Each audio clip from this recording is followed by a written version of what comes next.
योगी आदित्यनाथ जनसभा कर रहे हैं। सीधी तस्वीरें। श्रीमती रजनी तिवारी जी लोकप्रिय सांसद और भारतीय जनता पार्टी के प्रत्याशी श्री जगदंबिका पाल जी, भारतीय जनता पार्टी के जिला के अध्यक्ष श्री कन्हैया पासवान जी, लोकसभा के प्रभारी श्री समीर त्रिपाठी जी, लोकसभा के संयोजक श्री राम कुमार कुंवर जी, पूर्व मंत्री और विधायक बांसी श्री जय प्रताप सिंह जी, विधायक कपिलवस्तु श्री श्याम धनी राय जी, विधायक सोरठगढ़ श्री विनय वर्मा जी, पूर्व विधायक डुमरियागंज श्री राघवेंद्र प्रताप सिंह जी, आज के इस कार्यक्रम में उपस्थित भारतीय जनता पार्टी, अपना दल, सुहेल देव राजभर पार्टी और निषाद पार्टी के सभी पदाधिकारीगण और उपस्थित बहनों और भाइयों, इतनी भीषण धूप में भी भारतीय जनता पार्टी और भारतीय जनता पार्टी के प्रत्याशी के समर्थन में आप सब ने जो उत्साह दिखाया है, इसके लिए मैं आप सबका हृदय से अभिनंदन करता हूं।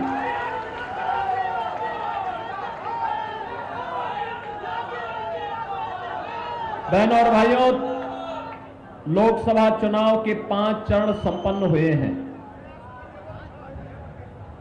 2 चरण बाकी हैं, जिसमें छठे चरण में आपको भी मतदान करना है। लेकिन पूरे देश के अंदर अलग अलग राज्यों में जाने का मुझे अवसर प्राप्त हुआ है और पूरे देश के अंदर जो लहर है, जो नारे गूंज रहे हैं, जनता जनार्दन के मन में जो भाव है, जो उनकी भावनाएं हैं, उसको देख के मैं कह सकता हूं कि 4 जून के परिणाम के बारे में किसी को भी रति भर भी संदेह नहीं है, क्योंकि पूरे देश के अंदर एक ही नारा गूंज रहा है, एक ही संकल्प गूंज रहा है, और वह है कि फिर एक बार, डुमरियागंज की भाषा में बोलो, फिर एक बार, फिर एक बार, और अब की बार तो 400 पार के मुद्दे को लेकर के, नारे को लेकर के तो समाजवादी पार्टी चारों खाने चित हो जाती है। बहनों और भाइयों, ये चारों 400 पार की जब बात होती है तो समाजवादी पार्टी तो कुल 63 सीट पे चुनाव लड़ रही है और 63 सीटों पर भी इनकी जमानतें जब्त हो रही हैं। और इसीलिए कांग्रेस और समाजवादी पार्टी का जो इंडी गठबंधन है, इन्होंने अभी से षड्यंत्र करने प्रारंभ कर दिए हैं। गुमराह करना, लोगों को गुमराह करना, झूठ बोलना। ये जो 2 लड़कों की जोड़ी है, जब इनके सामने जनता जनार्दन नहीं आ रही है सुनने के लिए, तो ये लोग अब झूठ और अफवाह का सहारा ले रहे हैं। झूठ और अफवाह के अलावा इनके पास कोई दूसरा मुद्दा नहीं, क्योंकि जनता भी जानती है कि समाजवादी पार्टी और माफिया का तो चोली दामन का संबंध है। दोनों को एक दूसरे से लग करके देखा ही नहीं जा सकता है। प्रदेश का हर माफिया वह समाजवादी पार्टी के साथ संबंध रखता है और समाजवादी पार्टी की उसके साथ संवेदना होती है। इस समाजवादी पार्टी की संवेदना गांव के लिए नहीं, गरीब के लिए नहीं, दलित के लिए नहीं है, समाज के किसी भी तबके के लिए नहीं है, बेटी और व्यापारी की सुरक्षा के लिए नहीं है। इनकी संवेदना तो माफिया के प्रति है और इसलिए माफिया के प्रति इनकी संवेदना को देखते हुए जनता जनार्दन इनको पूरी तरह खारिज कर चुकी है। ये 14 में चुनाव हारे हैं, 17 में चुनाव हारे हैं, 19 में चुनाव हारे हैं, 22 में भी जनता जनार्दन ने इनको चारों खाने चित किया है और फिर 24 में भी एक नए संकल्प के साथ हम लोग आए हैं कि फिर एक बार मोदी सरकार बनाने का जो हमारा संकल्प है, ये मोदी जी के द्वारा पिछले 10 वर्ष के अंदर किए गए कार्यों के प्रति उनके प्रति कृतज्ञता ज्ञापित करने का एक अवसर हम सब के लिए है। बहनों और भाइयों, आप सबकी, हम सबकी पीढ़ी सौभाग्यशाली है कि हमने बदलते हुए भारत को देखा है।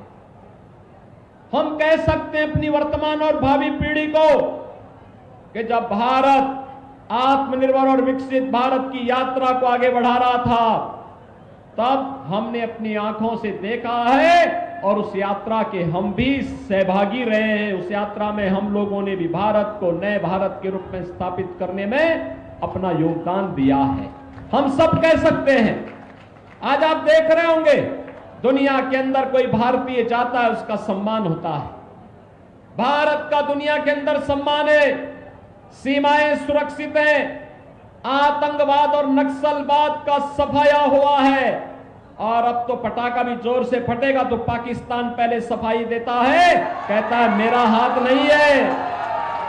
पहले सोचो, एक कांग्रेस और समाजवादी पार्टी की सरकार थी, आतंकी वारदात होती थी, सुबह उठते ही एक नए घोटाले से समाचार पत्रों में एक नया घोटाला हमें देखने को मिलता था और सायकाल होते होते आतंकी वारदात की खबर आ जाती थी। बहनों और भाइयों, जब हम लोग उस समय सांसद के रूप में संसद में इन मुद्दों को उठाते थे तो सरकार की ओर से क्या जवाब आता था? एक कांग्रेस और समाजवादी पार्टी की सरकार थी, ये लोग कहते थे कि आतंकवादी तो सीमा पार के हैं। हम कहते थे कि भाई सीमा पार के तो निपटो उनसे, इतनी फोर्स, इतना सब कुछ संसाधन, ये किसके लिए जब हम अपने नागरिकों को सुरक्षित नहीं कर पा रहे हैं? लेकिन इनकी लाचार की देखते हुए बनती थी। और आज आतंकवाद और नक्सलवाद को तो समाप्त किया ही है। मोदी जी के नेतृत्व में आज पटाखा भी फट जाए ना तो ये पाकिस्तान सबसे पहले सफाई देते हुए कहता कि साहब मेरा हाथ नहीं है, क्योंकि पाकिस्तान को मालूम है कि नया हिंदुस्तान है, ये उसे मालूम है नया भारत है, छेड़ेगा नहीं, लेकिन अगर कोई छेड़ेगा तो उसको छोड़ेगा भी नहीं। और इसीलिए वह अब भारत को छेड़ने में, भारत के अंदर किसी भी प्रकार की गतिविधि को आगे बढ़ाने में भयभीत होता है। उसको मालूम है जैसे उसने किया, भारत के बहादुर जवान एयर स्ट्राइक और सर्जिकल स्ट्राइक के लिए हमेशा तैयार बैठे हैं। बहनों और भाइयों, एक तरफ सुरक्षित भारत और दूसरी तरफ विकसित भारत की परिकल्पना को साकार किया जा रहा है। याद करिए, सिद्धार्थनगर, गोरखपुर से सिद्धार्थनगर होते हुए बलरामपुर मुझे अक्सर जाना होता था और मुझे 6 से 8 घंटे लगते थे। सड़कें खराब थी, चलना फिरना मुश्किल था। लखनऊ नहीं जा सकते थे, गोरखपुर नहीं जा सकते थे, बस्ती नहीं जा सकते थे, नेपाल नहीं जा सकते थे, बलरामपुर नहीं जा सकते थे। हर ओर की सड़कें खराब थी। आज यहाँ की अच्छी सड़कें, बाढ़ बचाव के बेहतर उपाय हो रहे हैं। अब तो आपके पास अपना मेडिकल कॉलेज भी हो गया है और माधव बाबू के नाम पर, माधव प्रसाद त्रिपाठी जी के नाम पर मेडिकल कॉलेज का निर्माण हमारी सरकार ने आपके जनपद सिद्धार्थनगर के अंदर किया है। बहनों और भाइयों, बोलिए इन लोगों से, जो लोग आज जातिवाद की बात करते हैं, इन लोगों से बोलिए कि माधव प्रसाद त्रिपाठी जी के नाम पे मेडिकल कॉलेज का निर्माण ये उत्तर प्रदेश में भारतीय जनता पार्टी की योगी जी की सरकार ने कराया है। और मेडिकल कॉलेज की पढ़ाई नहीं शुरू हुई है, अगले सत्र में हम नर्सिंग की पढ़ाई भी यहां शुरुआत करने जा रहे हैं। बहनों और भाइयों, आज देश प्रदेश गोरखपुर में आपने एम्स देखा होगा, फर्टिलाइजर कारखाना देखा होगा, अयोध्या का इंटरनेशनल एयरपोर्ट और मर्यादा पुरुषोत्तम भगवान श्री राम विराजमान बाद में हुए। पहले महर्षि वाल्मीकि के नाम पर इंटरनेशनल एयरपोर्ट का नामकरण किया गया।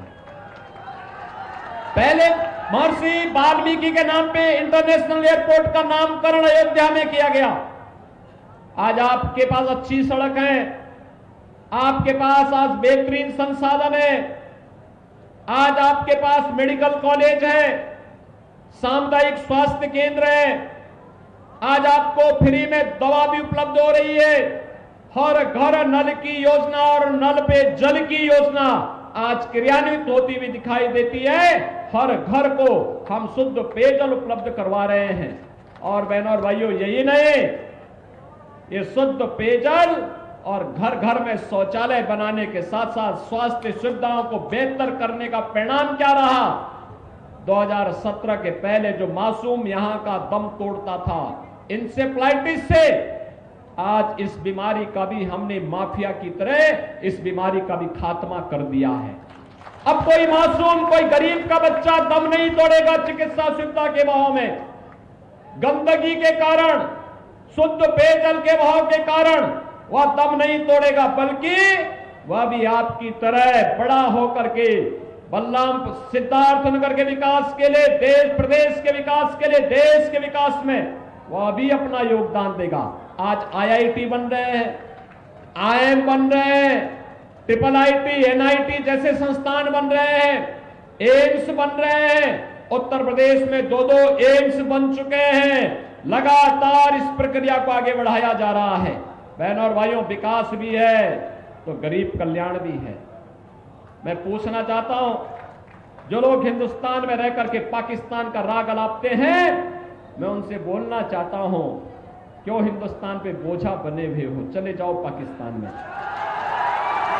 पाकिस्तान के हालात आप देख रहे होंगे, क्या हाल है पाकिस्तान के। भारत 4 वर्ष से फ्री में 80 करोड़ लोगों को राशन की सुविधा दे रहा है, और पाकिस्तान में 23 करोड़ की कुल आबादी, और वह भी भूखों मर रही है। गली के जीवों की तरह, जैसे एक रोटी का टुकड़ा कोई गली में फेंक दे और गली में कुछ जीव आपस में लड़ते हैं गली के अंदर उस रोटी के टुकड़े के लिए, ऐसे पाकिस्तान के अंदर 1 किलो गेहूं के लिए, 1 किलो आटा के लिए छीना झपटी हो रही है, आगजनी हो रही है, तोड़फोड़ हो रही है, व्यापक वातावरण वहां का खराब हो रखा है। आज ये स्थिति आपके पाकिस्तान की है। और इसी में ये समाजवादी पार्टी और कांग्रेस के लोग कहते हैं कि पाकिस्तान के खिलाफ मत बोलो, उसके पास एटम बम है। मैंने कहा एटम बम हमारे पास भी है, हम भी जानते हैं, हम भी जानते हैं। पाकिस्तान तो कुछ दुस्साहस किया नहीं कि उसका अस्तित्व ही समाप्त हो जाएगा अगर उसने भारत के खिलाफ कोई दुस्साहस किया तो। और इसलिए बहनों और भाइयों, आज मैं आपसे कहने के लिए आया हूं यही, आज जो सुरक्षा का बेहतर माहौल है, आज जो विकास की प्रक्रिया के साथ जोड़ा गया है, 60 करोड़ लोगों को देश के अंदर 5 लाख रुपए प्रतिवर्ष स्वास्थ्य बीमा का, आयुष्मान का कार्ड की सुविधा भी है। पहले कांग्रेस के समय में तत्कालीन प्रधानमंत्री कहा करते थे कि 100 पैसा बेचते हैं, नीचे केवल 15 पैसा पहुंचता है। आज ये स्थिति नहीं है। आज तो आपके पास जनधन अकाउंट खुल चुके हैं। पैसा लखनऊ या दिल्ली से आता है, सीधे आपके अकाउंट में आता है। किसी को वृद्धा पेंशन, किसी को निराश्रित महिला पेंशन, किसी को दिव्यांगजन पेंशन, किसी को सरकार का कंपनसेशन, किसी को आपदा का राहत का पैसा, किसी को आगजनी का पैसा, किसी को बाढ़ राहत का पैसा, सीधे उसका आपके अकाउंट में पैसा आता है। आपको किसी इधर उधर भटकने की आवश्यकता है ही नहीं। एक क्लिक हम लोग लखनऊ में करते हैं, अगले क्षण पैसा आपके अकाउंट में आ जाता है। आपको इधर उधर तक चक्कर लगाने की आवश्यकता नहीं पड़ती है। आप सोचिए, 12 करोड़ किसान सम्मान निधि का लाभ देश के अंदर प्राप्त कर रहे हैं। पहले किसान आत्महत्या करता था, नौजवान पलायन करता था। आज 12 करोड़ घरों में शौचालयों का निर्माण हो गया है। 10 करोड़ घरों में उज्ज्वला योजना का कनेक्शन पहुंच गया है।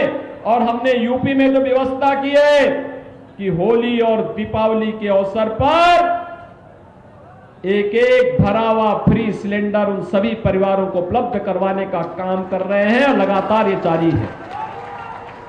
बहनों और भाइयों, एक और ये गरीब कल्याणकारी योजनाएं, वहीं हर गरीब के सिर ढकने के लिए एक एक आवास, 4 करोड़ आवास देश के अंदर मिले हैं। इसमें 56 लाख आवास तो अकेले यूपी के अंदर हमने उत्तर प्रदेश के वासियों को दिए हैं। और मोदी जी ने घोषणा की है, चुनाव परिणाम आने दीजिए, फिर एक बार मोदी सरकार जब बनेगी तो बनते ही 70 वर्ष से ऊपर के हर एक व्यक्ति को, 70 वर्ष से ऊपर के हर एक व्यक्ति को प्रतिवर्ष 5 लाख रुपए की स्वास्थ्य बीमा की सुविधा उपलब्ध करवाएंगे। 5 लाख का उपचार वह कहीं भी देश के अंदर जाके करा सकता है। और यही नहीं, जो बचे हुए गरीब हैं उनके भी अगले 5 वर्ष के अंदर आवास बनाने का काम कोई करेगा तो ये कह दिया है भारतीय जनता पार्टी की मोदी सरकार कराएगी। बहनों और भाइयों, आज आपके पास बाढ़ बचाव के भी बेहतर उपाय हो चुके हैं। विकास भी है, सम्मान भी है, सुरक्षा भी है, गरीब कल्याण भी है।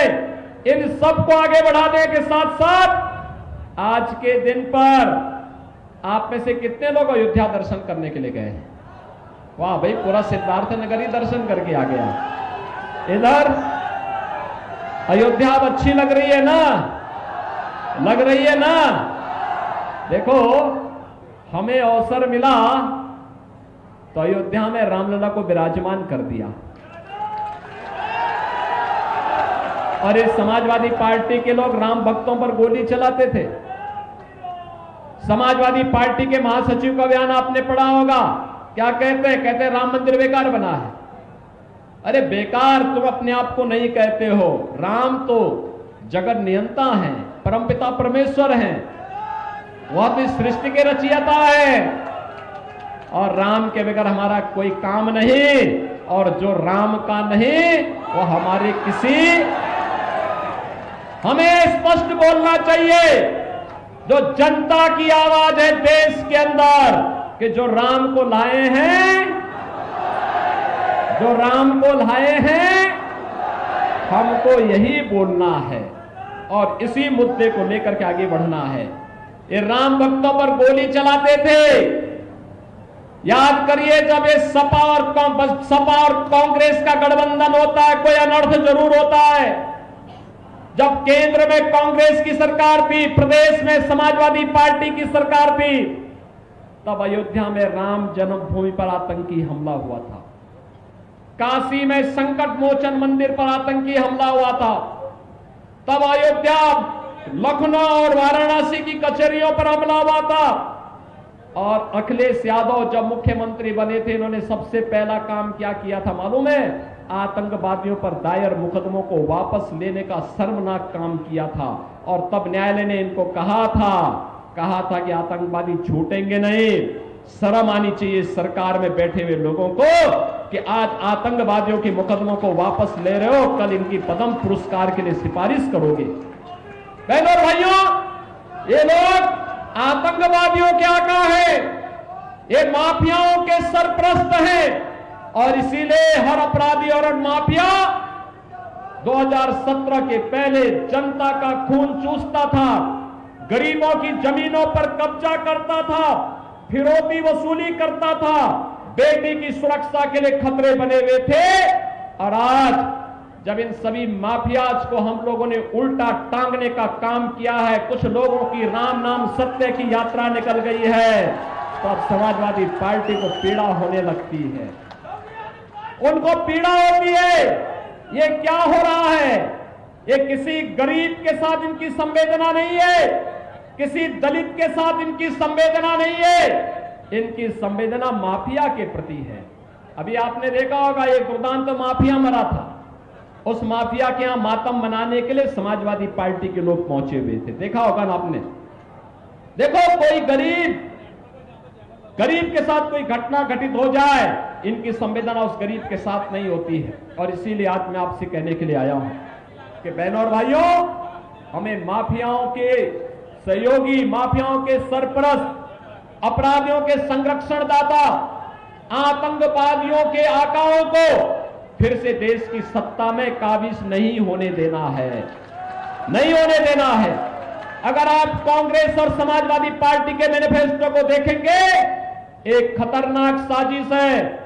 एक अगर केवल कुछ ही पॉइंट उनको देखेंगे, उसमें वो कहते हैं कि अनुसूचित जाति, जनजाति और पिछड़ी जाति को मिलने वाले आरक्षण में से एक हिस्सा मुसलमान को दे देंगे। क्या आप अपना आरक्षण का अधिकार उनको देने देंगे क्या? अरे बाबा साहब भीमराव अंबेडकर ने कहा था हिंदुस्तान के अंदर धर्म के आधार पर आरक्षण नहीं हो सकता, लेकिन ये कांग्रेस और समाजवादी पार्टी के लोग संविधान विरोधी आचरण करना चाहते हैं। आप सोचो, कोई इनसे पूछता है कि कैसे गरीबी हटाएंगे, कहते हैं एक झटके में हटा देंगे। का एक झटके में कैसे? कहते हैं संपत्ति का सर्वे कराएंगे, यानी आपके बाप दादों की जो संपत्ति होगी ना, उसका ये लोग सर्वे करवाएंगे। फिर उस पे आधी संपत्ति ये लोग हड़प लेंगे।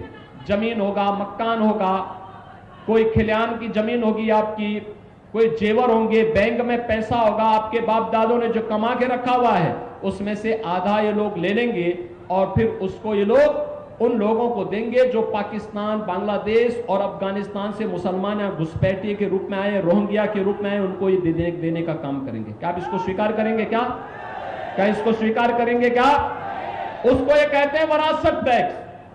ये वरासत टैक्स क्या हिंदुस्तान में लगने देंगे क्या? बहनों और भाइयों, ये वरासत टैक्स औरंगजेब का जजिया कर है। मुसलमानों में एक क्रूर बादशाह हुए थे, उसका नाम था औरंगजेब। औरंगजेब, कोई सभ्य मुसलमान भी अपने पुत्र का नाम औरंगजेब नहीं रखता। ये जजिया करता, वो हिंदुओं पे लगता था कि या तो मुसलमान बनो या जजिया कर दो।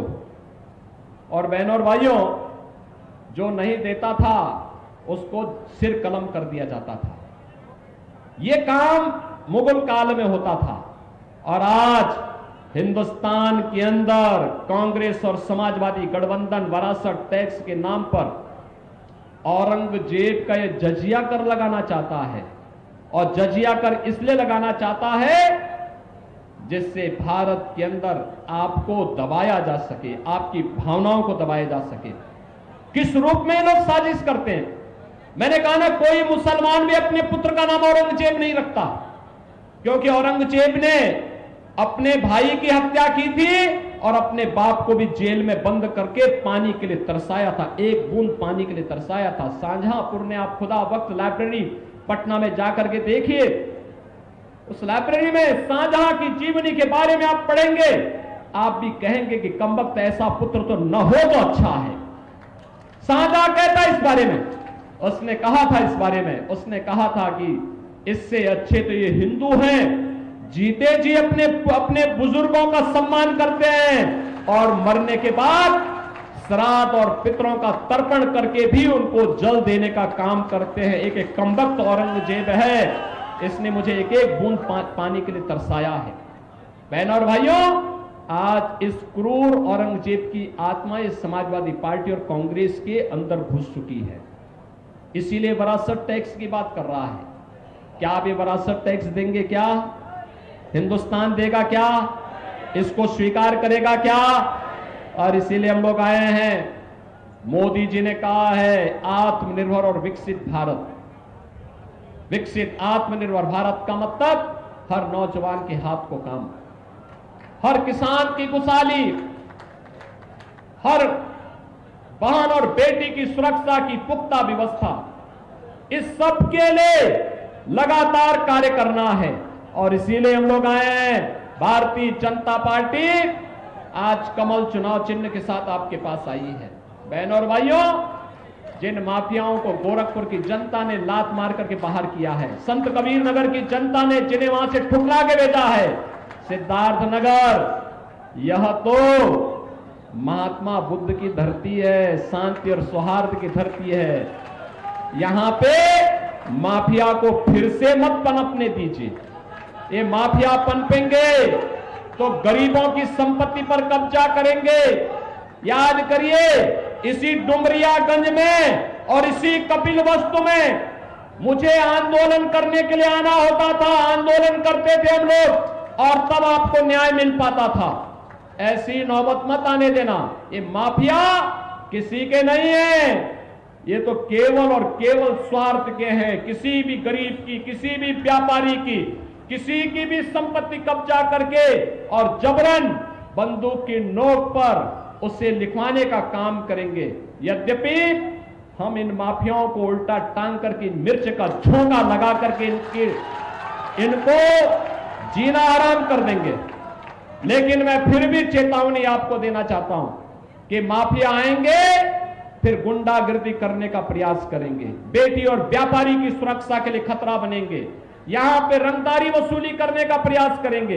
रंगदारी वसूली मत करने देना। और इसीलिए अच्छा है, चुनाव आपका है, देश आपका है, भविष्य भी आपका है और वोट भी आपका है और फैसला भी आपका है।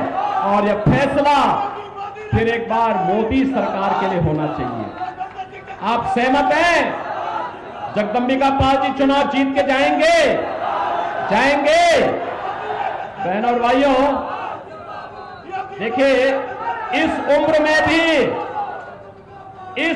में भी जिस जुझारूपन के साथ एक कार्य करते हैं, मैंने देखा है संसद में जाते हैं 10 बजे से 11 बजे से संसद सत्र में भाग लेते हैं, 4 बजे चल करके फिर सिद्धार्थनगर की जनता की सेवा के लिए लग जाते हैं, रात्रि भर चलते हैं, फिर अगले दिन सुबह 11 बजे संसद सत्र में, जो व्यक्ति संसद सत्र के दौरान भी यहां से 1000 किलोमीटर दूर दिल्ली में जाके संसद सत्र को अटेंड करके फिर जनता जनार्दन की सेवा में आके काम करता हो, जिस व्यक्ति ने न दिन देखा न रात देखा, न सर्दी देखी न गर्मी देखी, न बरसात में बाढ़ देखी, न किसी भी प्रकार के अन्य उसको देखा, लगातार आपकी सेवा के लिए समर्पित भाव के साथ जो व्यक्ति कार्य किया है, उस व्यक्ति को फिर एक बार मौका दे जाने की आवश्यकता है। और सीधे पाल जी को फिर से सांसद बना के भेजने की आवश्यकता। भेजेंगे? सभी लोग सहमत हैं? सभी लोग सहमत हैं? दोनों हाथ जाके यहां भी इधर भी मुझे बताओ, दोनों ओर, चारों ओर, पीछे विद्यालयों में जितने लोग हैं, आगे बगल जितने लोग हैं, सब सहमत हैं? जिता के भेजेंगे? लेकिन बहनों और भाइयों, इसके लिए शर्त है, 2 बातें। आपको जिन लोगों ने हाथ उठाया है, आपके लिए 3 दिन का समय है प्रचार करने के लिए, 22, 23 और 24, 25 को चुनाव है। इन 3 दिनों में आप में से हर व्यक्ति अगर 5-5 घर में प्रचार करने के लिए, घर के प्रत्येक सदस्य के यहां प्रचार करने के लिए जाता है और जनता जनार्दन से कमल के चुनाव पर वोट देने के लिए कहता है, तो बहनों और भाइयों, पाल जी भारी बहुमत से चुनाव जीत करके जाएंगे। दूसरा, चुनाव के दिन उन सभी 15 परिवारों को मतदान केंद्र में ले जाकर के मतदान भी करवाना है। करवाएंगे? करवाएंगे? सभी लोग सहमत हैं? सभी लोग सहमत हैं? इधर और सामने सभी लोग सहमत हैं? तो फिर मेरे साथ बोलेंगे, भारत माता की, भारत माता की, भारत माता की जय श्री राम, जय जय श्री राम। हमारे बीच में बहुजन समाज पार्टी